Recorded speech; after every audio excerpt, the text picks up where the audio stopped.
much for your kind introduction. Commander Supreme Forces Central, Commander ATRAC, Commandant OCDC, senior officers, gentlemen.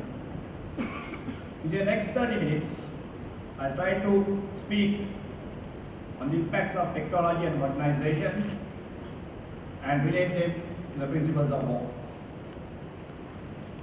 Considering the forum here, with the exception of the senior officers, I would not deliver a paper, but try to enlighten you in a more simple manner so that you achieve the aim and the objective that has been laid down by the ATRAC and the Commandant OCDC.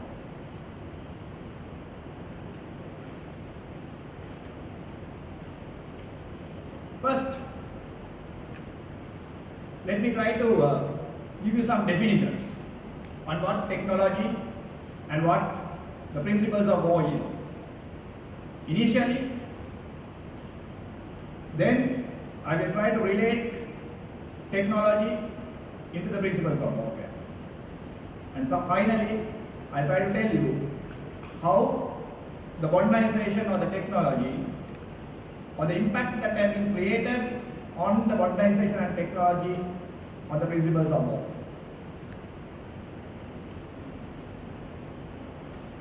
Technology, it is defined as the application of scientific knowledge for practical purposes in industry. Now this doesn't exactly mean for military purposes. It can be for anything. A development of a motor car, a development of an aircraft, a development of a telephone, or anything. But this is the basic definition of technology.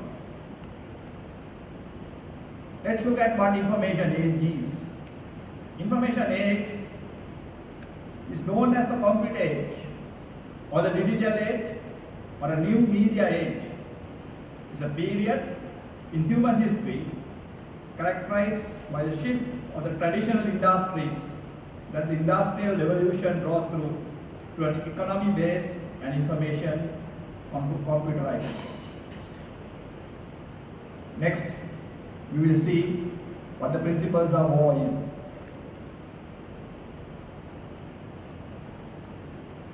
Gentlemen, the principles of war is the guidelines which basically influence war. It's not rocket science, it is not doctrine, it is not strategy, but it is just the points or the guidelines which influence the war. You can define it further to say that revolution in technology, developments in weaponry, and the improvements in mobility have shaped and changed the application of these principles. When I go through my presentation, I will correlate this particular statement to what it is. Geography, history, and commitments and requirements make differences in how nations wage war. Thus, the principles of war differs from nation to nation. The principles influence the conduct of war. These are especially relevant at the strategic level, where they influence all the courses of actions affecting the national interest and the planning of a campaign. But please note that most of them has a direct application at lower levels, where they provide a guide and planning for conduct of operations. Now here, I presume that you understand the levels of warfare, the national level, the strategic level, the operational level, and tactical level. So what I want to highlight here is the principles of war affect the strategic level. Of course, it goes down to operational level also at times.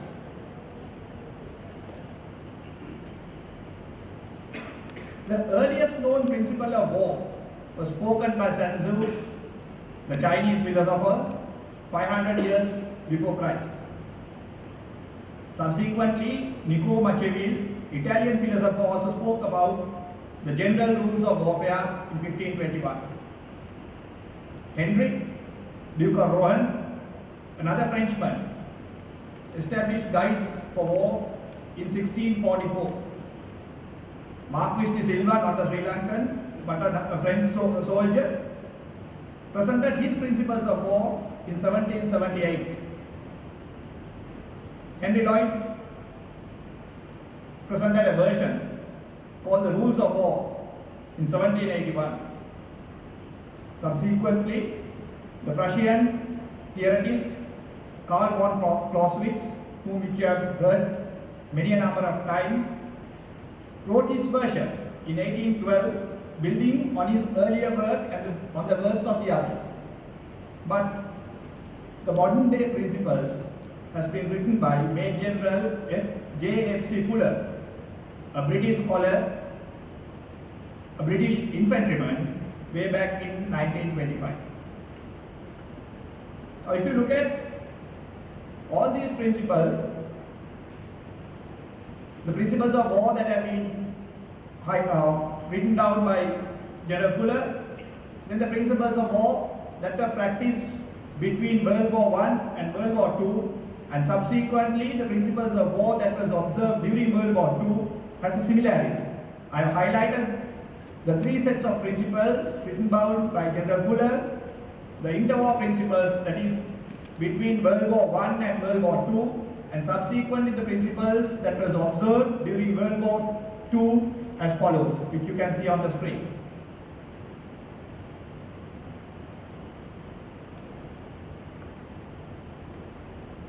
Note the similarities.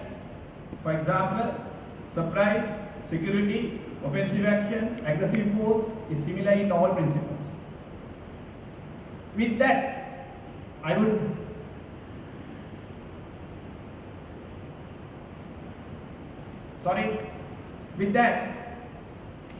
will run through the timeline of the improvement of technology in comparison to a timeline on warfare, which would be depicted as following.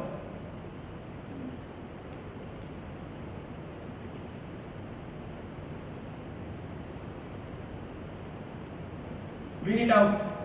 I think I reiterate what the commander of the army told during his initial address: the finding of gunpowder and the technology enhancement that created a major impact on warfighting.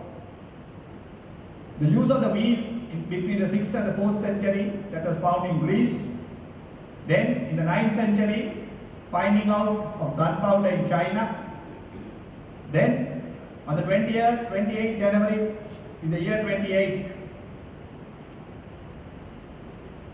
General Hung Song of the Song dynasty, when he first used artillery with gunpowder to project a projectile in the battlefield, the creation of artillery. Then came the Industrial Revolution from about 1760 to sometime between 1820 and 1840. Now, what I mean by the Industrial Revolution is, if I translate it, it is called the Karmika Viplavaya, which you have obviously learned during your time in school. In 1943, the use of code breakers were first used during World War II. Then in 1964, the prototype of the modern computer with a mouse and the graphical use of interface was invented. From then onwards, there was no stopping to the advancement of computers. In comparison, you have a look at how the wars were fought in the world.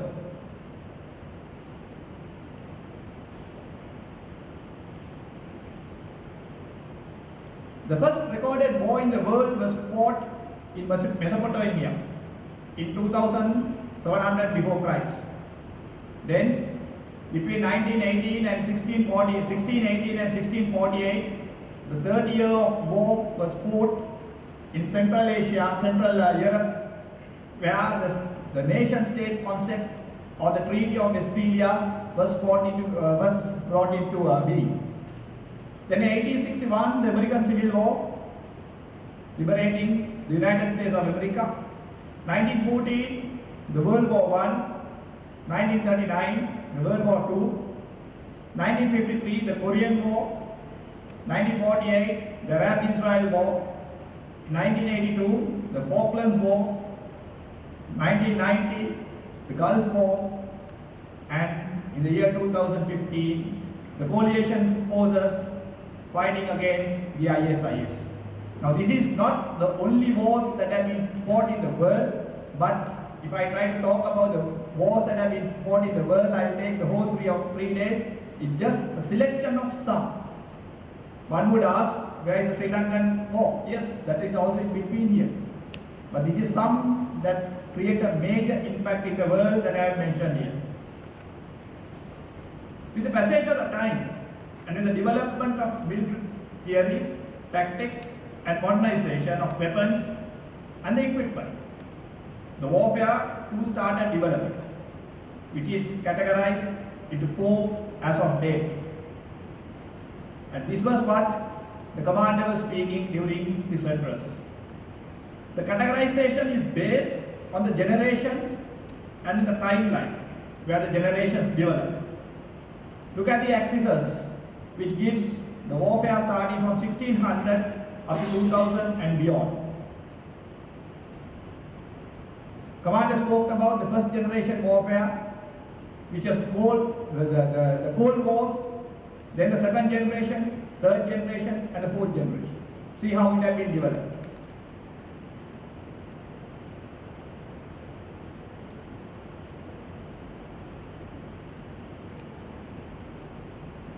With the generations of warfare changing, the war fighting also changed. In parallel, the technology too started its development and modernization.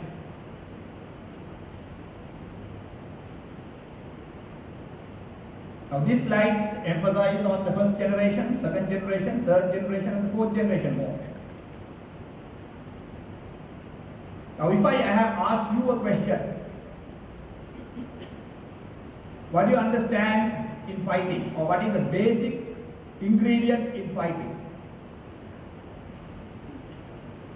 If I ask you that question, it's a simple answer. A word that is uttered over and over again by you, your superiors, when you are a cadet, everything. It's command and control. Heard about it? Uttered every day by you all? Right. The effective fighting power depends on command and control. Now how do you achieve command and control? It is not the leadership qualities which is inherited in you. It is not your military tactics that also play a major part. I would say it is by communicating. You achieve command and control by communicating. So then, the next factor to take into consideration in war fighting is command, control and communication. Now how does communication develop? Take your minds back to the field telephones that we had long time ago. Take your minds back from field telephones to the radio sets. Take your minds back from the radio sets to the encrypted and the secure versions of the communication that you had. Then to the mobile technology, CDMA, Androids, Google applications on the iPads, iPhones. What is this? Computers. So the command, communication, control and communications came in, and with all these 4 factors available, can you wage war without intelligence?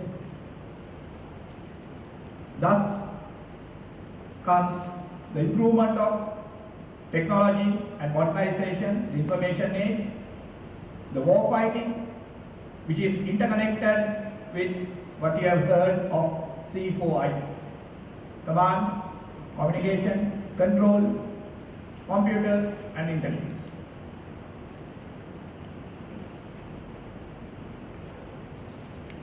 Now from here, let's get back to war fighting. Now the war fighting has 3 different components. The physical component, the moral component and the conceptual component. All blended together is warfighting. Physical component is obviously the physical number of troops that is present. The moral component is the enhancement of the morale of your fighting troops. The conceptual component is the concept of warfare. You recollect your mind back to simple things: principles of advance, principles of defense, principles in CRW, principles in IS. All those things taken together is the concept of how you fight a battle. So that is the conceptual component. All these three ingredients woven together gives you the fighting power. In the conceptual component, you find three different aspects, which is the principles of war, the military doctrine, and the development of warfare. Now, gentlemen, during the past few minutes, I tried to explain or to define the principles of war, to establish a relationship between principles and the technology, and now I will proceed on looking how the technology has affected the principles of war. Gentlemen, military strategies across the world have said that 7 different innovations or 7 different inventions have changed the entire concept of war fighting in the world, in the globe. Those are simple 7 inventions. Let's look what it is. The first one, the nuclear weapon, commenced with the Manhattan Project way back in 1939. The first nuclear bomb was detonated on 16 July 1945 in New Mexico as a test firing. Subsequently, way back in 1945 August, the 2 atomic bombs was dropped in Hiroshima and Nagasaki in Japan. Since then, the nuclear technology is in effect, but mind you, since 1945, never in the world a force has ever used a nuclear weapon so far. It has not been used. Next is the invention of space weapons. Space weapons include a range of warheads that can attack targets on Earth from space, intercept and disable missiles traveling through space, or destroy space systems or satellites in orbit.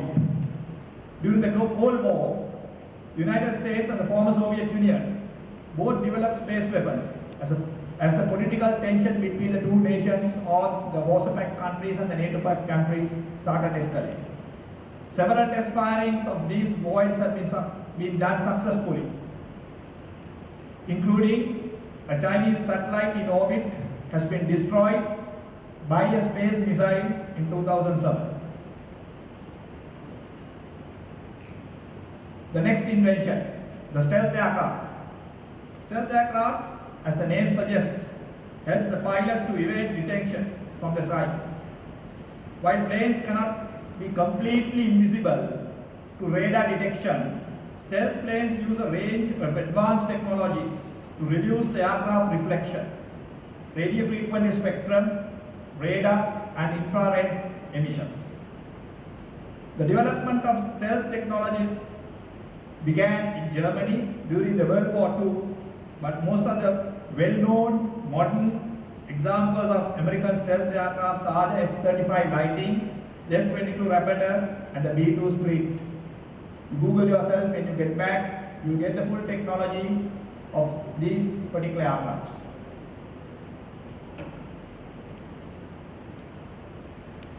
The Tomahawk missile. The Tomahawk is a type of a long-range cruise missile designed to fly at extremely low altitudes at subsonic speed, enabling the weapons to be used to attack various surface targets. These jet engine powered missiles were first used operationally during the Desert Storm in 1991.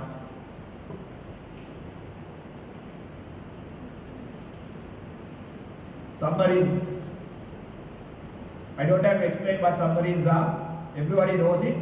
Generations of submarines, starting from diesel powered to the present day, nuclear powered submarines are in existence with all sophisticated navies across the globe, which could keep the machine and the men underwater even for one whole year without surfacing.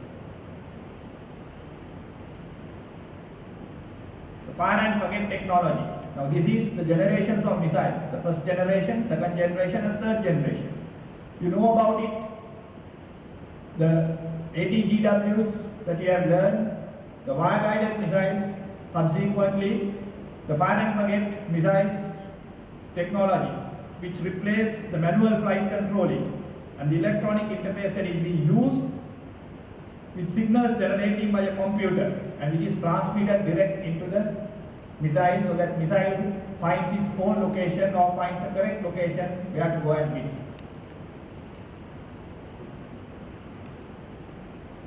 The final innovation is the drones or the unmanned vehicles.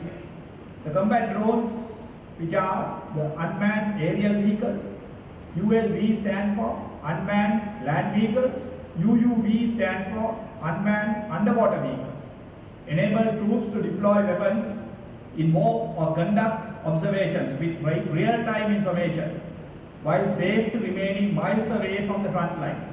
As the lives of the drone pilots are not in danger, it helps the military to limit the number of combat fatalities. With that, now let's see how the modernization of technology had a direct impact on the principles of war. I recollect what I said earlier. Geography, history and commitments and the requirement make differences in how nations wage war. Thus the principles differ from nation to nation.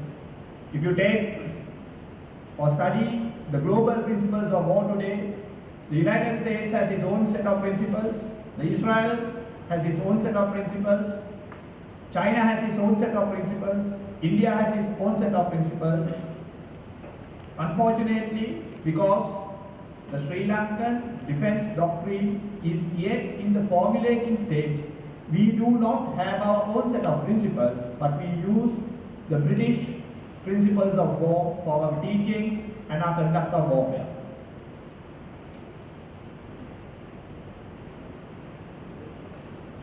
A slide that you have seen and studied so many times in your careers. This is based on BDD. BDD stands for the British Defence Doctrine. Now with that, let's see how we'll take each principle and see how information has related onto this.